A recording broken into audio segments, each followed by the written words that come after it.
On Monday, September 26, 2022, explosions were detected near the shuttered Nord Stream pipelines, which were built to transport natural gas from Russia to Germany and are owned by Gazprom, the Russian state-owned energy conglomerate.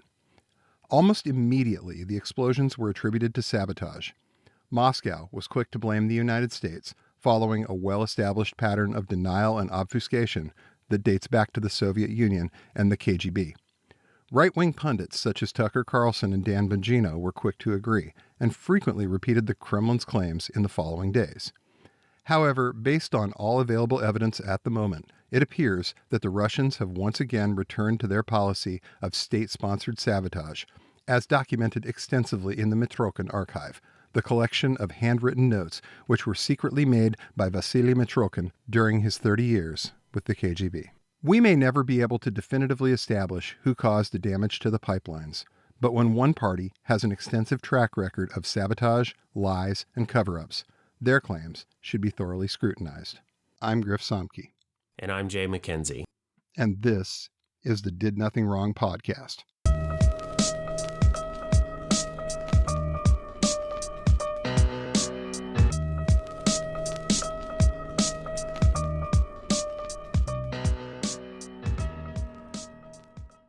So, Jay, what did the Soviet Union and the KGB's policies and strategies during the Cold War have to do with Russia possibly blowing up a gas pipeline in the year 2022? Well, Putin, as we know, was and is a KGB man, and he did not have the most decorated or celebrated career in the KGB. He was kind of a, middling, average middleman, but it certainly impacted his worldview, and it certainly shaped how he sees the world. And you can't not be influenced by the propaganda and the way you look at the West and how you deal with, problems in the world. And he is a proud Chekist, which is a common name associated with Russia's intelligence services, but it's also it's a mindset. It's a worldview. Right. And it's fairly conspiratorial. It's definitely focused on protecting Russia's interests, but Russia is constantly under siege, which was a mentality that was natural out of the Cold War. But Russia saw sabotage and influence operations and efforts to bring it down during the Cold War coming from the U.S., coming from the CIA. And it also was a good way to explain to your bosses why you screwed up, right? It wasn't my fault. It was the blame the CIA. Blame the CIA. Blame the CIA. And Russia did have this, brief flirtation with democracy in the 90s under Yeltsin, but it didn't last long. His first term was an attempt, and then the second term was he was drinking a lot and not in great shape. And then, by the end of the 1990s, here comes Putin and this Chekist worldview, this emphasis on Russia's intelligence services and thinking that they know best and they know how to run the country and keep them safe and protect them from the CIA. That went to the forefront. So it's in Putin's bloodstream, and part of KGB Cold War mentality and standard practice was preparing for the eventual war with the West. It wasn't a matter of if it will happen, it was when. It is a Cold War, and we have all these proxy wars around the globe between the US and the Soviet Union. Right. But eventually it's going to heat up. And it's the U.S. is the principal adversary. Right. And you have, it may be a little hard for people to picture a map of Cold War NATO countries against Warsaw Pact. But, you're talking about the Soviet Union, and you've got Hungary and the Czech Republic. And, remember, Germany was divided into two. And then the East Germans had to answer to Moscow.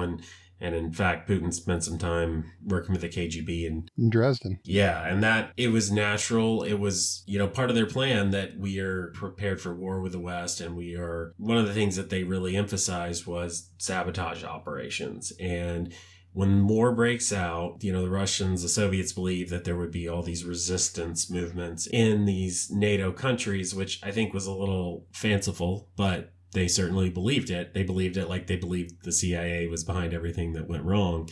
But they set up arms caches in various NATO countries. They plotted out okay, what are the most vulnerable points for this country's infrastructure? Where can we hit them, either at shipyards or oil pipelines or dams, rail lines, shipping, ammunition depots, military bases, at points where it would be difficult and costly and time consuming to fix them, because we want to shut down the power and the natural resources for as long as we can. So they had all these plans, and it was kind of at the point where if you were in an embassy in one of these countries, part of your job was figuring out, okay, what are we going to sabotage? What's the best way to do it? Report back to me by Friday, because this is part of your job. So the idea that Russia, that has this ex-KGB man and this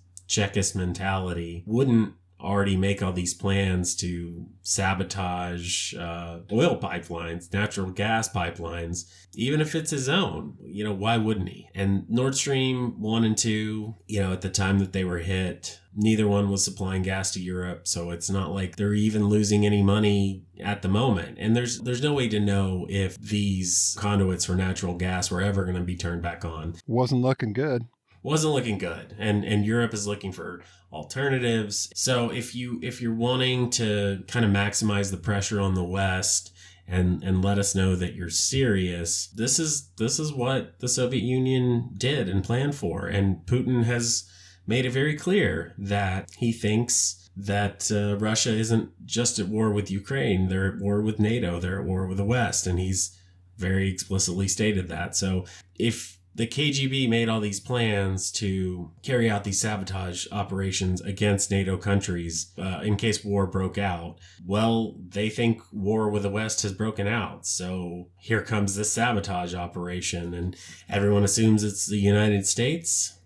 That seems a little presumptuous. Yeah, it really doesn't make a whole lot of sense, but that really hasn't stopped a lot of mostly right wing, but there are a few ostensibly, left wing United States pundits that have gotten on this bandwagon and started saying essentially the same things the Kremlin is saying about who did this. I'm thinking of, Tucker Carlson and Max Blumenthal and Dan Bongino. All these guys, just the CIA did it. All these proud Americans who just love their country and without even taking a breath. It's the CIA, it's the deep state, It's my political opponent, Joe Biden, who did this because I'll think of something, right? And there just hasn't seemed to be a good reason that I've heard cited. There have been a few real out of context remarks that people have jumped all over and, used that as a justification for why Joe supposedly blew up the pipelines, but none of that stuff really holds up to any real logical scrutiny. None of those answers are even make any sense. Well, I think my favorite so far has been a piece. I saw it in Breitbart, but I'm sure at this point it has to have appeared elsewhere. But it was them saying that, after the Nord Stream 1 and 2 pipelines went down, China offered to send more natural gas to Europe. And they don't say it explicitly in the piece because they're trying to be subtle, but you look through the comment section and it's all about the big guy, Joe Biden, and we're going back to Hunter Biden's laptop, and it's the big guy getting his 10% cut, and this is all about Joe Biden being beholden to China, and it's not even about Russia. They blew this up so that Joe could do another favor to China and get his 10%. Careful reaching that far. You're going to hurt yourself. So there's other stuff. Like they've said that, well, Biden wants World War III, and so he's just trying to push us further. I've seen some that they were saying this is just Joe Biden doing a favor to the military industrial complex because also he wants World War III, but he also wants to make lots of money for all the arms dealers. There's that, the U.S. is just going to use this as a way to sell more natural gas to Europe. But we're already offering that. We've already been talking about that. And honestly, it makes more strategic sense to be purchasing your natural resources from your ally rather than your enemy Russia, who hates you. So maybe that's not such a bad thing, but and they've cooked up all sorts of crazy conspiracies about helicopters and some guy who maybe worked for the CIA was around there. I'm sure that's got to be out there somewhere. They always do that. It's there was a submarine, there was a boat, there was a helicopter. I saw the submarine one. Definitely a submarine, and like supposedly U.S. Navy ships in the vicinity the day of the attacks, and nobody can verify any of this, but here we are. Yeah, and there was even one where they used the flight radar tracking app to as a source to claim that the helicopter was near the explosions. And somebody actually went and looked at it and was like, actually it was, several hundred miles away. But they said nobody who reads this shit is actually going to check it, so they still use it as a source. Half the people who are reading their articles are thinking that the Flight Radar 24 Twitter account is actually some sort of official site run by somebody official, and that somehow this is evidence of anything. Well, and I'm sure if somebody fact checks it and says, well, it was 300 miles away, well then they'll either say that the deep state changed the information, or the CIA. Yeah, the CIA did it. We'll just why even go further? The CIA did it. I mean, it's always the CIA. I read about it on Hunter Biden's laptop, right? that hard drive that Chem.com gave WikiLeaks, and then they handed out to some fucking guy out in Siberia who found this recovered some material, and it's just ignore the Cyrillic. It's definitely from the original from Hunter Biden's laptop. Totally. Yeah. Okay, so we've got a whole lot of good reasons why this just makes no sense whatsoever for the United States to have done. Can we say that the United States didn't attack the Nord Stream pipelines? Do we have any definitive way to say that right now? We don't, but I kind of touched on this in the piece, and it's sort of it just doesn't make much sense for the U.S. to do it, but we can't say much definitively. Part of the problem here is we're not going to have that definite attribution until the credible investigations are carried out. But I do think it's pretty informative that, especially the House Republicans like Jim Jordan and Matt Gaetz, you also have Ted Cruz over there in the Senate stirring the pot. But it is interesting that they're even the ones that are hinting that, this sounds like something Joe Biden would do or the deep state would carry out. They're not actually saying, oh, we need to go investigate this. They're saying, hey, we're going to take back the House and we need to carry out all these investigations on Hunter Biden and Fauci and, pick a person on the left, right? Maybe we'll find that acid wash Hillary Clinton email server. They're not saying, oh, we've got to also investigate Joe Biden over this Nord Stream attack. I mean, it seems extremely likely that when the dust finally settles, we're going to find out that this was Russia and how they did it and all the little details, but it's going to take a while. And it's fascinating that no country that's investigating this seems to want Russia's help. Yeah, well, it's a big tell. They've learned about that, whether you're Poland with the Smolensk crash. The crash in Smolensk. Thank you. The MH17 shoot down. Russia was very helpful there. Yeah.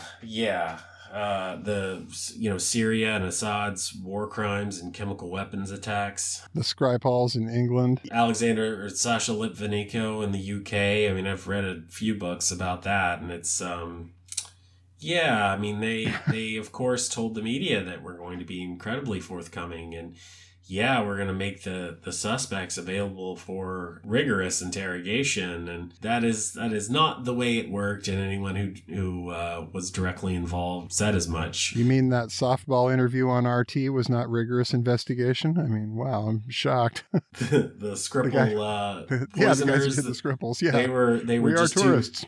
Gay tourists who are Gay here to see tourists. cathedrals. You're questioning it? What are you, homophobic?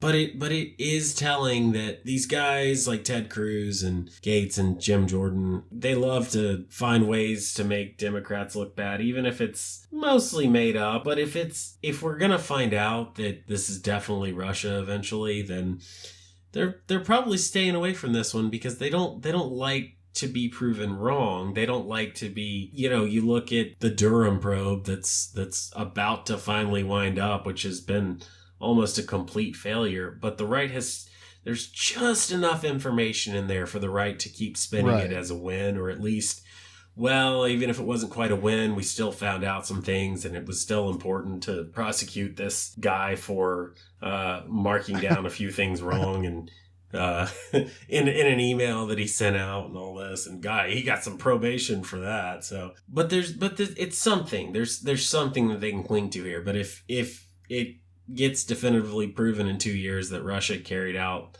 these sabotage operations on Nord Stream 1 and 2, then that's pretty much a closed book. And so they don't really want to wade into that if it's definitely going to get proven wrong. And there's no clear win for them, looking into this, because there's really only two suspects. It's either the CIA or the GRU, one or the other. Right. Like, I'm going to call in the CIA director and ask a bunch of questions, and everyone's just going to kind of look at me funny and be like, I didn't do this. So, but if you're a TV guy, if you're one of the, the TV pundits, if you're Tucker Carlson, there's no downside to this at all. None whatsoever. Right.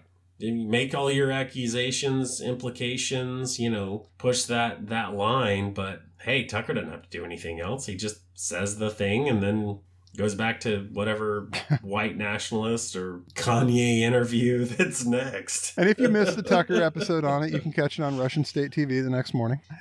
No, don't draw any conclusions there, because Glenn Greenwald will call you names and be upset with you if you do. Edward Snowden is a patriot. Absolutely, he is. Yes, he just ain't gonna say what country, but he's definitely a patriot. So I think we've established that it doesn't really make a whole lot of sense for the United States to have done this, but there's a lot of people saying that it doesn't make any sense for Russia to have done it either. It costs a lot of money to build pipelines.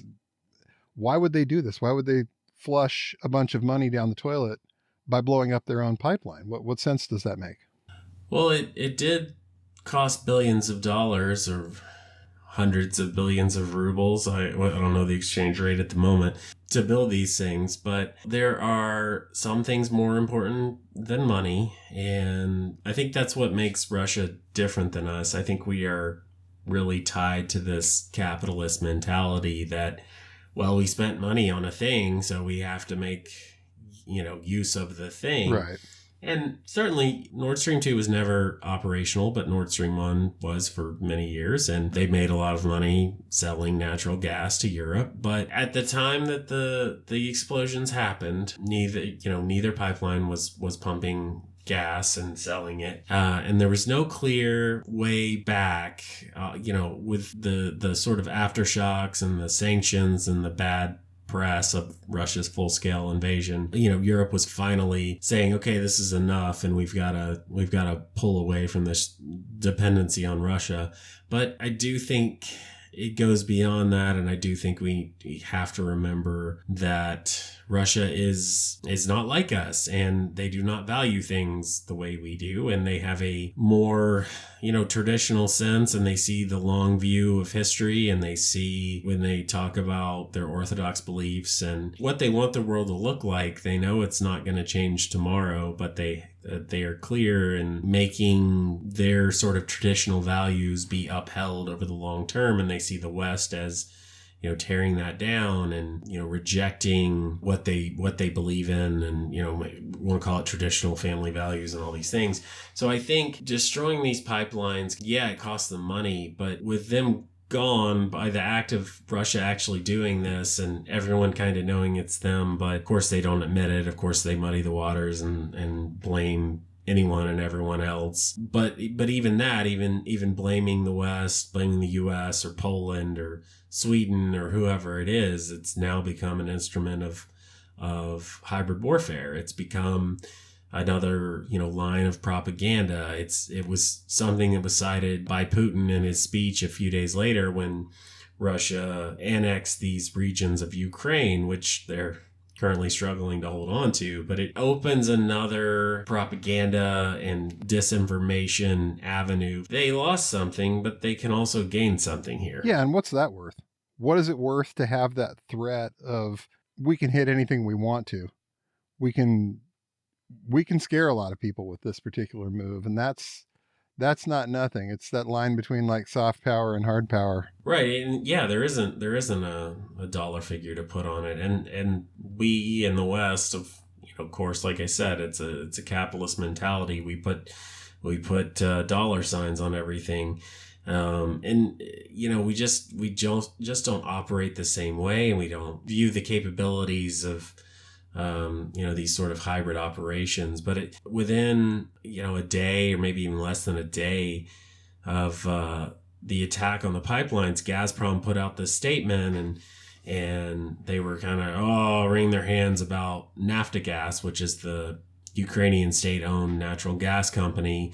And Russia was saying, they haven't, complied with this agreement. And, well, we would normally take it to arbitration in Switzerland, but now Switzerland is they've placed sanctions under Russia, so they're no longer a friendly state. So we can't go to arbitration court because we won't get a fair deal, but we're being treated unfairly. And if they keep breaking the agreement that we've made, then we might just have to turn off the natural gas. We might just have to stop sending this gas through Ukraine to Europe. And, well, if you're looking at this and you're a NATO country, you're part of the government of a NATO country, you say, well, if Russia will blow up 2 of their own pipelines, then gosh, why wouldn't they turn off these 2 taps, right? If they're capable of the worst case scenario, like you think they're not capable of something less? They're crazy. They're crazy. We can't cross them. They're crazy. The other possibility, like you kind of mentioned in the piece, is that the Russians are betting pretty big on climate change, right? They benefit from that, from having the trade routes through the Arctic, from having the oil drilling capabilities that are going to open up. There's a lot up there that they've wanted, and they've certainly made a lot of attempts, and they probably would have moved forward with that a lot faster if they hadn't taken Crimea and started this war in the Donbass in 2014, which was when sanctions started and when it started to become an issue for Western companies, or at least a bigger issue for Western companies to engage in Russia. But yeah, they want those resources in the Arctic. And it's also, we're looking at this as environmental warfare, which also kind of becomes economic warfare. And the more climate change, the more that it's hotter in the summer and colder in the winter, you're going to need more resources to heat your home or cool your home, or just keep your capitalist economies running. And, well, Russia has plenty of gas and oil, and of course they're going to benefit from increasing the prices on all those things. So, I feel like that's probably a secondary desire or outcome, but it's also, Russia doesn't care. Create an environmental disaster, catastrophe. Why? Because we can. Because it'll cause issues for these Western countries to have to clean it up. It'll disrupt, fishing. It'll disrupt, who even knows? Who knows how far they've thought that through? But, well, they've definitely thought through the idea that climate change is another one of those big issues that people in this country are still pretty divided about, and it's something that they can get us to argue about. Sure. It's always about let's cause some more fights. Let's cause some more polarization. And there's still that denial of climate change, and it gets more and more absurd as it just becomes obvious to the world. You hear it in like everyday conversations. It's a little different where you are, but down here in the South, I just laugh when people say stuff like, man, it's really hot, and I just don't remember it being this hot. I don't remember it being this cold. I remember raking leaves with my dad as a kid, and early October. I can't ever remember it being Thanksgiving and we had any leaves left. I mean, I think it was usually, end of October, maybe early November. But now, where I am in the same city, the first day that they start picking up leaves here is November 1st. I remember, Well, that's a tell. yeah, like I remember raking leaves in December last year because there still were a lot that hadn't fallen in November. There were still a lot of leaves on the trees. And, I was just thinking about it because, part of it was I don't remember having to wear this many clothes when I was raking leaves as a kid, right? It Right. just seemed a lot warmer. And then I'm thinking about it and it's like, yeah, because we're like 2 months later now. Hey, one of the big things up here that is a big tell for the change is that we have fire season now. We have an absolutely brutal fire season every year now where the air just goes. Seattle used to have some of the better air that you would find in the country. And now for like the last couple months, we've been dealing with like serious air quality issues here. We're getting these articles like, when will it stop? But it's been this way for probably the past 5 years where the wildfires are so bad and so out of control. Again, it's October and we've got wildfires burning that are causing all kinds of fun air quality issues. This never used to happen. Yeah, I imagine in other parts of the country there's similar stories and people can relate. But, if you're looking at it from Russia's perspective, there are still plenty of people in the United States who are incentivized to say, this is not real, this is not happening, drill, baby, drill, because what, climate change, what's that?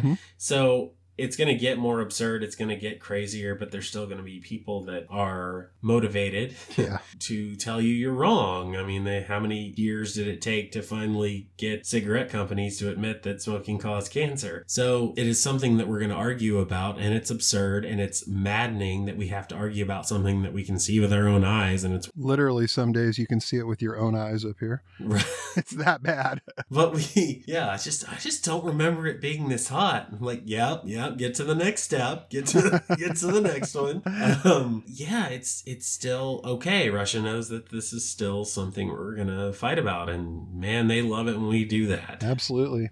And the economic aspect of all of this is that they're hoping that prices spike for gas. They're hoping that prices spike for oil. People are having a hard time paying their bills, paying their heating bills, filling up the car. And then they start asking, like, so why are we helping the Ukrainians? Why are we sending billions of dollars to Ukraine instead of potentially helping people here at home or people in Europe with their everyday? Yeah, and I get it. If you can't afford your gas bills and your kids are cold, what do you care about more? Arming Ukrainians or keeping your family warm and safe and not having to check on your grandparents every day to see if they froze to death because they can't heat their homes either. So you don't blame people, you get it, but it's also Russia knows that people are going to look out for their own interests, understandably. But yeah, it is going to be another avenue of this hybrid warfare of, let's get our propagandists and pro-Kremlin media to go out there and say, yeah, you could heat your home if you just convince your government to stop sending all this aid to Ukraine. You stop sanctioning Russia. You stop making it difficult for us. Well, then maybe we can help you out too. You know who's got lots of energy? Russia. Yeah, and we'd love to give it to you, but you're doing these things that we just, man, it's too bad. Just can't do it. It's too bad. And so that's gonna, as prices keep going up, that's just gonna work better and better. And well, maybe it gets really bad in December and then Gazprom, falls through with that threat to shut off those pipelines going through Ukraine because reasons. But then it goes from bad to worse. And if you're already struggling and then you get the news that, prices are going to go up another 30%, you'd be pissed. And there's probably going to be some protests that are popping up that Russia is also going to amplify and get their people on the ground and get their people talking about it on social media.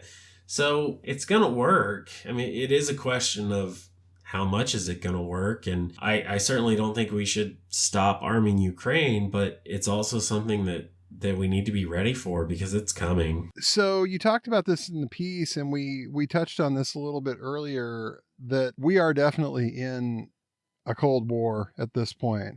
And whether we want it to be the Cold War is kind of irrelevant because this is where we are. And we've got people going around at this point saying, no, it's not a Cold War, it's World War III. So what would you say the difference is between World War III versus Cold War II? And does it really matter what we're calling it? I think it does. I think if you consider how many men and women the United States had to mobilize for First and Second World Wars, maybe we should consider whether or not we're ready for that, whether we're ready to reach possible nuclear war over Ukraine. And realistically, I don't think we are. And that's not to say we shouldn't help Ukraine. We should keep sending aid. But, if you look at the history of the Cold War, there were a lot of proxy wars, whether you're talking about Korea, Vietnam, or Afghanistan. It was pretty common for, the US or the Soviet Union to go in somewhere and the other side would not directly engage, but kind of engage, supply a lot of aid or training. The Soviets had had their pilots in quote unquote North Korean planes during that war. So it's safe to say those were proxy wars. And I think people are really hesitant to call Ukraine a U.S. proxy war, but honestly, you hate to help Kremlin propaganda. You certainly don't make their jobs easier, but I think it's also important that we don't deny reality here. It is a proxy war. We are sending billions upon billions of dollars in aid, which I fully endorse, but again, it's a proxy war, and the first Cold War was full of proxy wars. So I think the Kremlin certainly would like us to call it World War III because, as I said earlier, they consider this war to be a war between Russia and the West, and they think that Russia's very survival is on the line. And the more that we do to reinforce that idea for them, the easier it is to sell that idea of World War III to Russia's domestic television audiences. And I don't think we should do that. I just think realistically, we're not prepared for World War III and we're not acting like it, but is it the second Cold War? Yeah, and I think it has been for a number of years. I think what kept it cold the entire time was the possibility that World War III would be the one that ends it. Yeah, absolutely. Almost everybody realistic, everybody who, grew up during that era. I mean, I'm Gen X. I came up in the end of all of that. And we were fully aware at that point that World War III would probably result in the death of just about everybody on the planet. Yeah. And we knew somewhere in the back of our minds, no matter how much Reagan said the Soviets were the evil empire, you still had to take that into account, that they had the capability of ending all life on the planet, and so do we.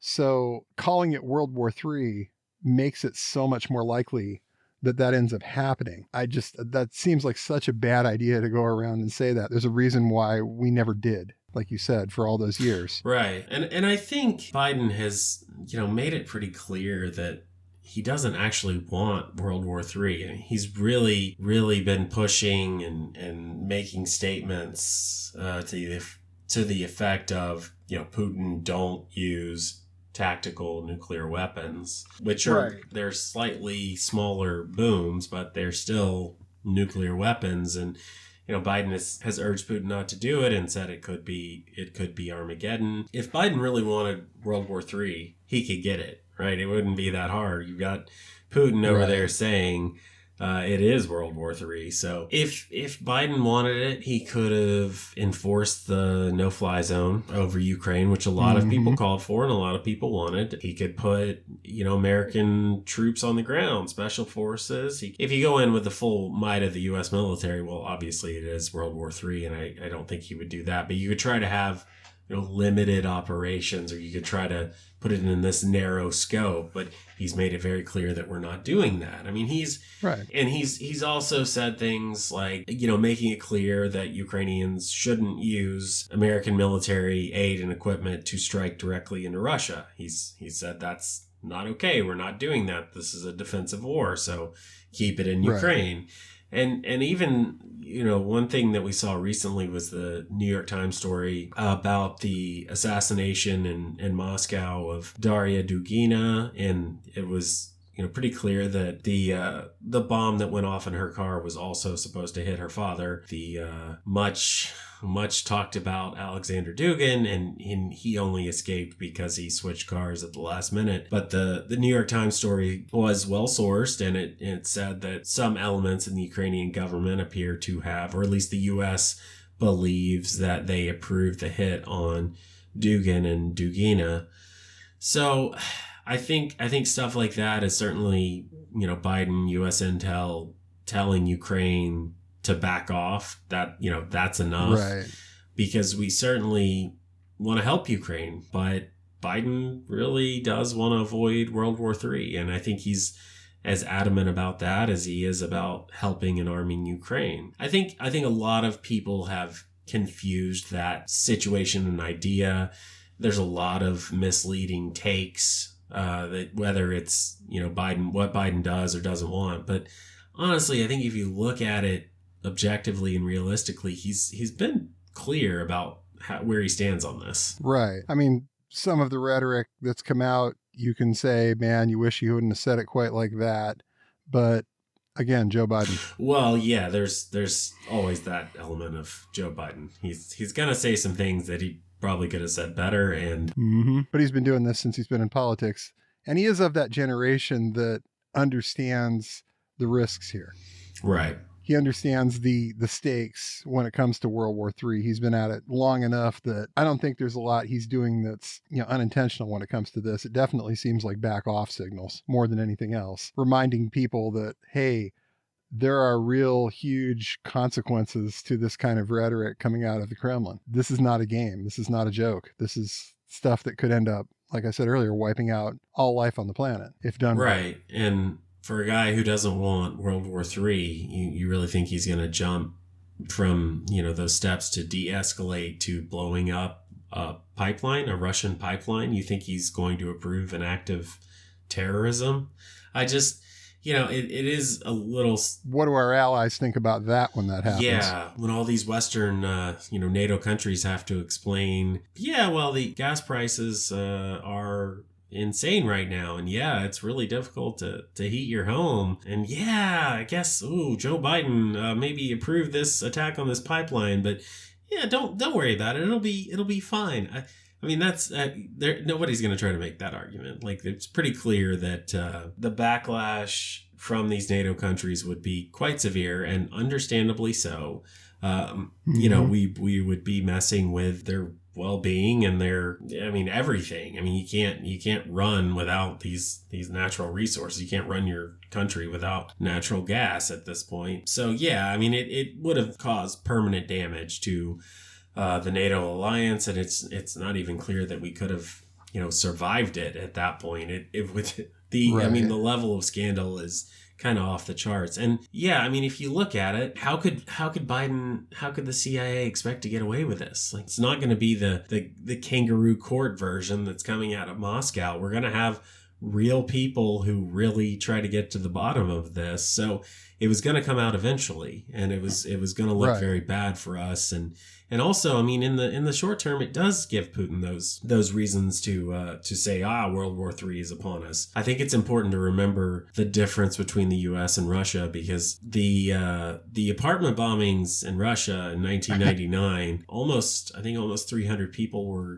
were killed in the bombings that were later blamed on Chechens and used as a justification for the invasion of Chechnya. Right, which, that did end up, bringing the Chechens to heel and kind of reincorporating them in the Russian Federation. But there was a very distinct FSB footprint to the whole operation. And it's obviously a pretty taboo topic in Russia, but there's very good reason to think that Putin ordered those attacks, and the Chechens that were put on trial, it was just a show trial, and they just looked for a scapegoat, and they found it. So Putin got away with that.